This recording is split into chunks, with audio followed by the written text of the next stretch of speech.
Azamat, qaysi kalla bilan bu issiq joydan ish olding sen? Qara issiqdi. Men aytuvdim-ku, soyayroq joydan olish kerak ishni deb. Usta bova, hamma ish qatori ish bu ham. O'zingiz oldindan pulni olib qolgansiz, endi majbur biza qilishga qo'yishdi. Qaraydi-da. Kim chaqiryapti? Boyaga ikkita yangi kelgan ishchi bo'lsa kerak. Bu, ularni boku gazini berib ishlar, tiyillatib ishlar. Qani, loy tayyormi? Uzatinglar, issiq o'tib ketdi-ku. Loy tayyorlashga tayyorlaymiz, lekin 3 soat dam olish kerak-da.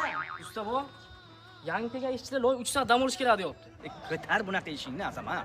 Menga mana bu g'o'lak gir loy sho'g'laring yo'qot. Menga beton ishlari, pilt ishlari bo'lsa chaqirasan. Sog' bo'lasan jo'lajim.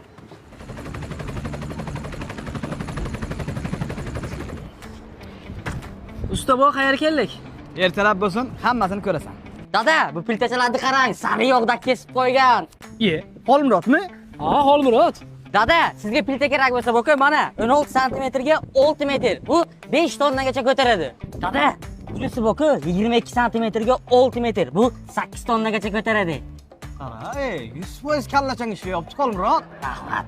Samarqand viloyatiga faqat shu korxonaga shunaqangi katta pilta ishlab chiqariladi. Buni 30 santimetrga 12 metr uzunligi. Bu 10 tonnagacha ko'taradi. Tushunyapsizmi, dada?